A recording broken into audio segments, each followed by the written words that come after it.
السلام علیکم ورحمۃ اللہ وبرکاتہ۔ الحمد للہ وکفا والصلاۃ والسلام علی من لا نبی بعد۔ اعوذ باللہ من الشیطان الرجیم، بسم اللہ الرحمن الرحیم۔ ولا تخرجوہن من بیوتہن ولا یخرجن۔ میرے محترم بھائیوں، طلاق کے حوالے سے اگر میں دیکھتا ہوں قرون اولیٰ کی طرف، صحابہ کرام رضوان اللہ علیہم اجمعین کی طرف اور اپنے ان حالات کی طرف، تو مجھے بہت زیادہ فرق محسوس ہوتا ہے۔ دیکھیے، ہمارے ہاں عام طور پر دیکھنے میں آیا ہے کہ جب کوئی مرد کسی عورت کو طلاق دیتا ہے تو طلاق کے ساتھ اس کے اوپر الزامات کی بارش کرتا ہے۔ اس طرح اگر خاتون کسی مرد سے خلا کرتی ہے، یعنی وہ عدالت کے ذریعے علیحدگی چاہتی ہے، تو وہ پھر اپنے خاوند پر الزامات کی بارش کر دیتی ہے، جبکہ یہ بات درست بھی نہیں ہے اور قرون اولیٰ سے ہمیں ملتی بھی نہیں ہے۔ ایک صحابی ہیں ثابت بن قیس رضی اللہ عنہ، ان کی اہلیہ نبی علیہ الصلوۃ والسلام کے پاس آتی ہیں اور آ کر کیا کہتی ہیں؟ صحیح بخاری میں حدیث ہے، کہتے ہیں میں ثابت پر دین اور اخلاق کے بارے میں کوئی عیب نہیں نکالتی، لیکن میں ناپسند کرتی ہوں، ولیکن اکرہ الکفر فی الایمان، میں ایمان کے ہوتے ہوئے کفر کو یعنی ناشکری کو ناپسند کرتی ہوں، کہ چونکہ میں اس کے ساتھ رہنا نہیں چاہتی، میری طبیعت نہیں ملتی، تو اب میں اس کے ہوتے ہوئے کہ وہ میرا خامد ہے حقوق نہ ادا کروں تو اس کا بہت بڑی ناشکری ہے، کفر ہے، تو اس لیے میں علیحدہ ہونی چاہتی ہوں۔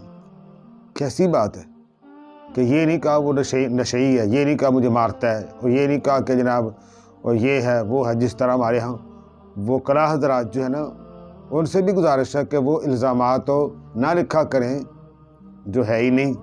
اس طرح میرے پاس ایک کیس ہے عدالت کا، میں نے پوچھا تو انہیں لکھا ہوا ہے یہ بد چلن ہے، وہ بد چلن ہے، کہنے کہ وکیل لکھ دیا، میں نے تو وکیل کو کہا کوئی نہیں تھا۔ تو اس لیے ہمارے ہاں خاوند کی طرف سے یا بیوی کی طرف سے علیحدہ ہونے کی نیت کے بعد پھر الزامات کی جو بارش ہوتی ہے، یہ انتہائی غلط حرکت ہے۔ ایک اور بات کہ اگر کسی آدمی نے خدا نخواستہ اپنی بیوی کو طلاق دے دی تو فوراً کیا ایکشن ہوتا ہے؟ اس کو پچھلے آتے ہیں، اس کو لے جاتے ہیں گھر۔ اور بھائیو، اسلام نے صرف نماز کا طریقہ نہیں بتایا، روزے کا نہیں بتایا، ہر چیز کا طریقہ بتایا ہے۔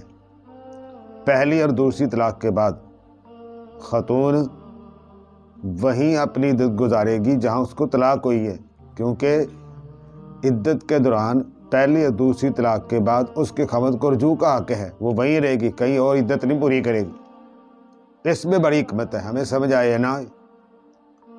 عین ممکن ہے دوران عدت خاوند کا دل نرم پڑ جائے، صلح ہو جائے، اور عین ممکن ہے عدت کے دوران وہ جس وجہ سے اس عورت کو طلاق دے رہا تھا وہ اپنی اصلاح کر لے۔ بچے ہیں، بچوں کی موجودگی کی وجہ سے کوئی ایک بندہ نرم ہو جائے ان میں سے اور صلح ہو جائے، اور جب یہ فوری طور پر والدین کے گھر چلی جائے گی تو پھر کیا ہوگا؟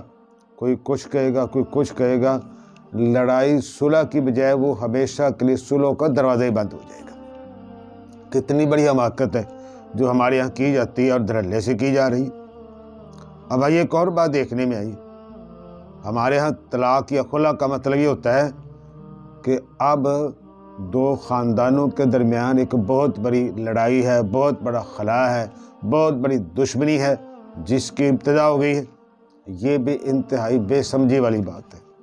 اور بھائی، خلا اور طلاق کا مطلب یہ ہے کہ یہ دونوں اب ایک دوسرے کے ساتھ رہنا نہیں چاہتے۔ وجہ کیا ہے؟ کوئی بھی ہو سکتی ہے، ہاں ٹھیک ہے، طلاق بہت ناپسند ہے، خلا کا مطالبہ کرنا نبی علیہ الصلوۃ والسلام نے کہا کہ سنن ابو داؤد کی حدیث ہے کہ جو عورت بغیر کسی وجہ کے اپنے خامد سے طلاق کا مطالبہ کرتی ہے اس کے اوپر تو جنت کی خوشبو بھی حرام ہے۔ یہ سب باتیں اپنی جگہ پر درست ہیں، لیکن اگر کوئی نہیں رہنا چاہتا یا کوئی نہیں رکھنا چاہتا، کوئی وجہ ہو سکتی ہے یا نہیں ہے، لیکن اس کا یہ ہرگز مطلب نہیں ہوتا کہ دو خاندانوں کے درمیان دشمنی شروع ہو گئی ہے، عداوت شروع ہو گئی ہے۔ اور کئی مرتبہ ایسا بھی دیکھنے ہمیں کہ ایک عورت خلا کے لیے عدالت میں کیس کی ہے تو عدالت کے اندر ہی لڑائی شروع ہو جاتی ہے، احاطے میں جناب گونسے چاٹ رہے ہیں، مکے چاٹ رہے ہیں، لڑائی کیا لڑائی ہے؟ اس نے خلا کا مطالبہ کر دیا، لڑائی ہوگی۔ تو بھائیو، طلاق اور لڑائی کا ہرگز یہ مطلب نہیں۔ قرون اولیٰ کے اندر ٹھیک ہے اتنے زیادہ واقعات نہیں تھے، طلاق کے واقعات بھی ہوئے ہیں، خلا کے بھی ہوئے ہیں، لیکن کہیں ہمیں یہ نہیں ملتا کہ اس وجہ سے خاندانوں کی دشمنیاں پڑ گئیں۔ اور ہمارے ہاں جب عدالتوں کے اندر کیس شروع ہو جاتے ہیں، 5-6 کیس جھوٹے سچے وہ کراتا ہے، 5-6 کیس جھوٹے سچے دوسرا فریق کراتا ہے، ایک نواں پروگرام بس کھل جاتا ہے۔